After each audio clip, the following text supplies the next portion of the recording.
Ever bought a chunk of ginger at the grocery store, tossed it in a pot of soil, and then waited months only to dig up a shriveled little nub? Or maybe you have always wanted to grow ginger but figured you needed a tropical backyard and year-round heat to pull it off. Well, I have got great news. In this video, I'm going to walk you through the complete process of growing ginger in containers step by step, from picking the perfect rhizome all the way through to a massive harvest. Plus, stick around to the very end, because I am going to show you how to turn your homegrown ginger into a versatile ginger powder you can use in teas, baking, and seasoning all year long. Let us get into it.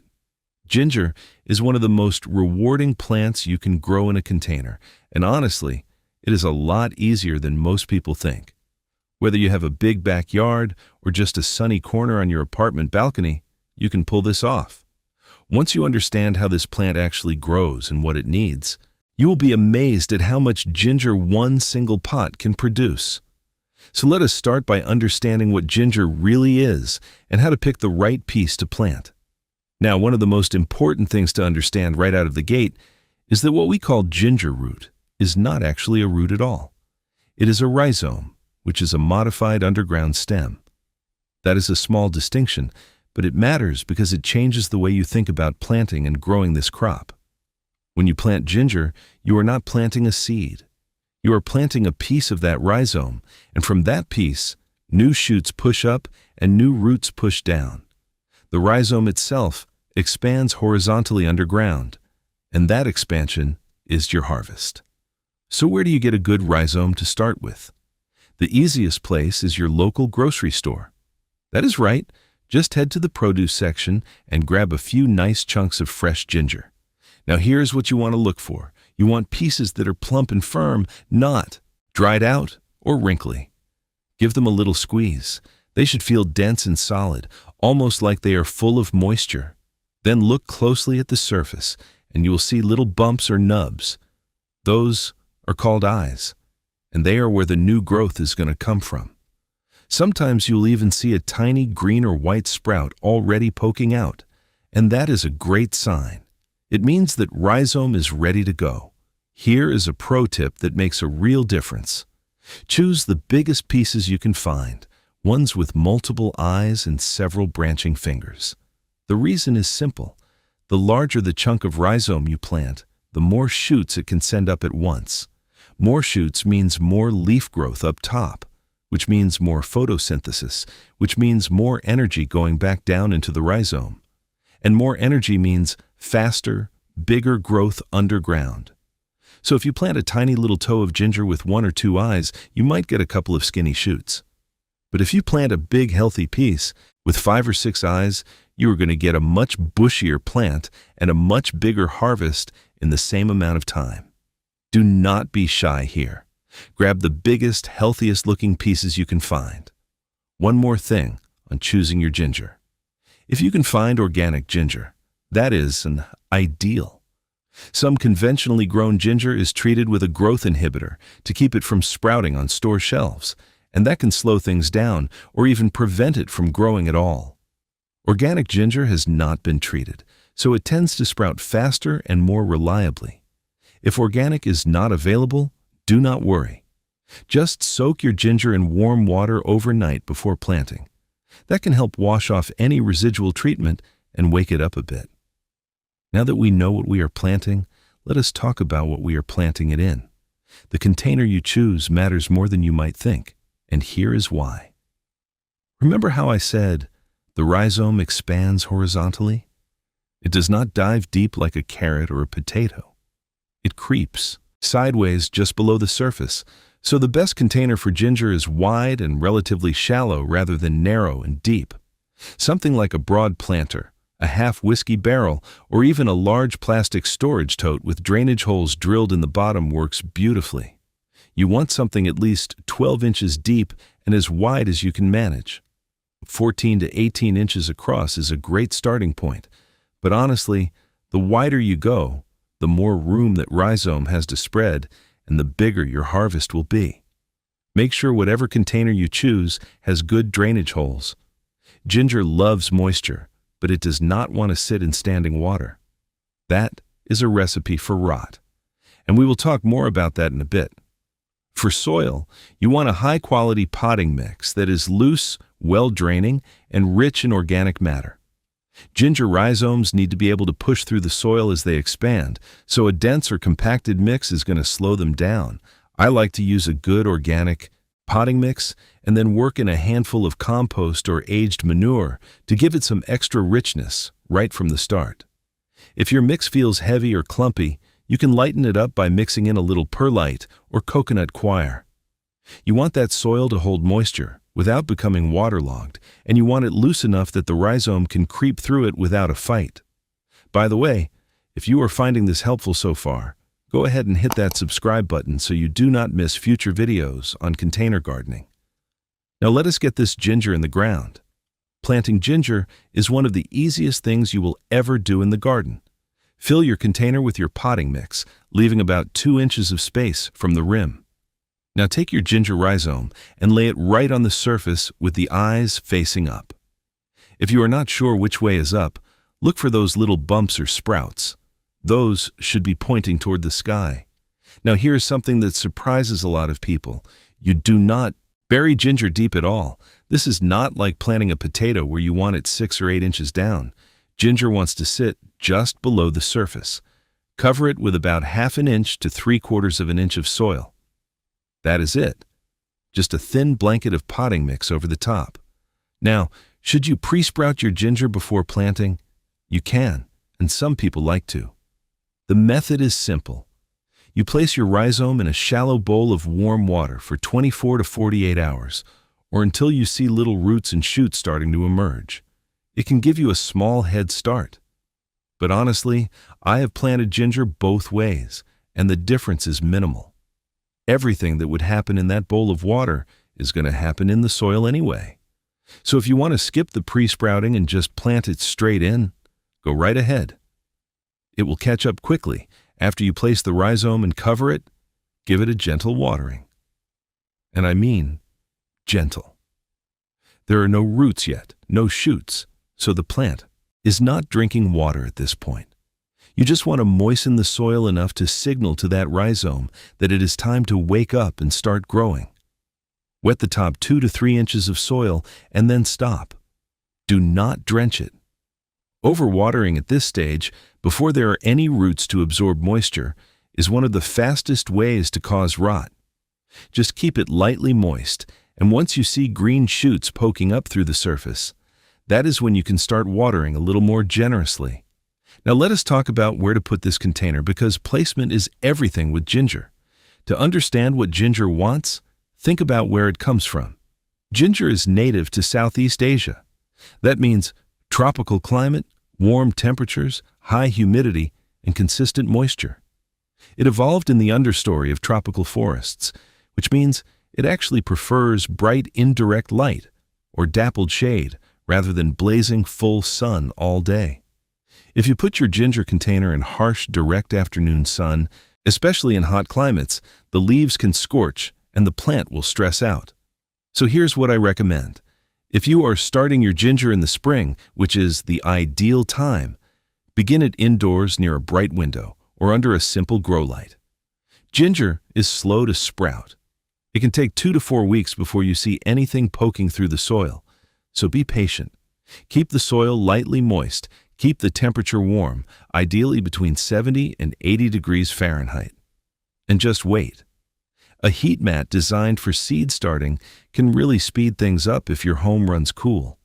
Once your sprouts are up and the outdoor temperatures are consistently above 60 degrees Fahrenheit, especially at night, you can move the container outside. Place it somewhere that gets morning sun and afternoon shade, or bright filtered light throughout the day. A covered patio, a spot under a tree canopy, or the east side of your house are all great choices. If you are in zones 9 through 12, you can grow ginger outdoors nearly year-round. If you are in zones 8 and below, plan on bringing the container back inside before the first frost in fall. One thing I have learned over the years is that ginger is incredibly forgiving as long as you keep it warm and moist. It does not need perfect conditions. It just needs to stay out of the cold and never fully dry out. Once your ginger is sprouted and actively growing, your job shifts to keeping it happy for the next several months. And really, that comes down to three things: water, food, and mulch. Watering is the most important one. Ginger loves consistent moisture. It does not want to dry out, and it does not want to be waterlogged. The sweet spot is evenly moist soil, like a wrung-out sponge. In the heat of summer, that might mean watering every other day or even daily if you are in a hot, dry climate. Stick your finger about an inch into the soil. If it feels dry, water it. If it still feels damp, leave it alone. In cooler weather or during cloudy stretches, you can back off to every 3 to 4 days. For feeding, ginger is a moderately hungry plant. It appreciates a good dose of nutrients, especially during the active growing months from late spring through early fall. I like to side dress with a couple handfuls of rich compost every 4 to 6 weeks. You can also use a balanced organic granular fertilizer, something around a 5-5-5 or a 4-4-4, applied every 6 to 8 weeks, according to the package directions. If you prefer liquid feeding, a diluted fish emulsion or seaweed fertilizer every 2 to 3 weeks works beautifully. You will notice the leaves get greener and the stalks get thicker when the plant is well fed. Now here's a trick that commercial ginger growers use, and it makes a big difference in containers too. Mulch. Once your ginger shoots are about 6 inches tall, lay down a 1 to 2 inch layer of mulch on top of the soil. Shredded leaves, straw, or fine wood chips all work well. This does two things. First, it holds moisture in the soil, so you do not have to water quite as often. Second, it keeps the soil temperature more stable, which ginger absolutely loves.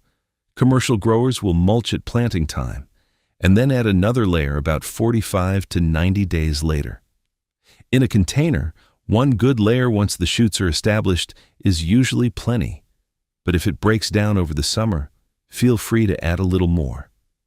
Let us talk about some common problems you might run into and how to solve them, because even though ginger is a pretty easygoing plant, things can occasionally go sideways. First, if you notice the tips of the leaves turning brown and crispy, that is almost always a sign that the soil is drying out too much between waterings. Ginger does not like to go thirsty. The fix is simple. Water more frequently and add mulch if you have not already. That should green things right back up within a week or two. Second, if the leaves start turning yellow, especially the older lower leaves, your ginger is probably hungry. It needs more nutrients. Give it a good feeding with compost or a balanced fertilizer and see if the new growth comes in greener. Yellowing can also happen if the plant is getting too much direct sun, so check your placement too. Third, if the rhizome itself gets soft or mushy when you check on it, that is rot, and it is caused by overwatering or poor drainage. This is the one problem that can actually kill your ginger plant. Make sure your container has adequate drainage holes. Make sure you are not watering on a schedule, but rather checking the soil moisture first. And if you catch rot early, you can sometimes trim away the mushy parts and replant the healthy section in fresh, dry soil. Fourth, if your ginger sends up a flower stalk, do not panic. That is completely natural. Ginger flowers are actually edible and quite pretty. Flowering does not mean anything is wrong, and it will not ruin your harvest. Some gardeners even grow ginger specifically for the ornamental flowers, so enjoy them if they show up. And fifth, if your ginger just seems to be growing very slowly, the most likely culprit is temperature. Ginger really stalls out below 65 degrees Fahrenheit. If nighttime temperatures are dipping below that, bring the container inside or move it to a warmer spot. Once the warmth returns, growth will pick back up quickly. The good news is that if you follow the steps we have covered, keeping the soil moist, feeding regularly, and giving your ginger the warmth it craves, you should avoid most of these issues entirely. Now let us talk about the part everyone has been waiting for: harvesting your ginger. The general rule of thumb is to wait at least 4 to 5 months from planting before you do your first harvest. At that point, the rhizomes will have had enough time to develop real size and flavor. You can tell your ginger is approaching maturity when the leaves start to yellow and die back naturally, usually in late fall. If you want to do a partial harvest and keep the plant growing, here is what I do. I carefully dig around the edge of the container, find a nice chunky piece of rhizome branching off from the main mass, and snap it off cleanly. Then, I push the soil back in place and let the rest of the plant keep on growing. This works especially well if you are in a warm climate where you can overwinter ginger in the container and let it keep expanding year after year. If you are in a colder zone and frost is on its way, go ahead and harvest the whole thing before temperatures drop below 50 degrees Fahrenheit. Tip the container over, shake out the soil, and pull out that rhizome. Give it a good rinse, let it dry, and you will be amazed at how much ginger one container can produce. From a single large rhizome, I have pulled out harvests weighing over 2 pounds, and that is from just one pot. Whatever you do not use right away, you can store in the refrigerator for a few weeks, freeze it for several months, or save a few healthy pieces with good eyes to replant next spring. Your ginger will keep producing ginger for your garden and your kitchen season after season. Now for that bonus tip I promised you at the beginning. Let me show you how to turn your homegrown ginger into a ginger powder that you can use all year long. This is one of my favorite things to do after a big harvest because it means I never run out of ginger, even in the middle of winter. Start by washing your ginger thoroughly and slicing it into thin uniform pieces about the thickness of a coin. Keeping the slices uniform is important because you want them to dehydrate at the same rate. You do not need to peel it, but you can if you prefer. Lay the slices out in a single layer on the trays of a food dehydrator. If you do not have a dehydrator, you can use your oven on its lowest setting with the door cracked open. Dehydrate at around 115 degrees Fahrenheit for 3 to 4 hours, checking occasionally until the slices are completely dry and snap cleanly when you bend them. If they bend without breaking, they need more time. Once they are fully dry, toss them into a spice grinder or a clean coffee grinder and pulse until you have a fine powder. Store it in an airtight jar in a cool, dark place, and it will stay potent for months. Use it in teas, stir-fries, baked goods, smoothies, or anywhere you want that warm ginger kick. It is incredibly versatile, and there is something really satisfying about seasoning your food with ginger you grew yourself from a single piece off the grocery store shelf. So that is everything you need to know about growing ginger in containers and getting a massive harvest. If you found this helpful, make sure to subscribe and hit the bell icon so you never miss a new video. And if you have any questions or tips of your own, drop them in the comments below. Thanks for watching and happy gardening.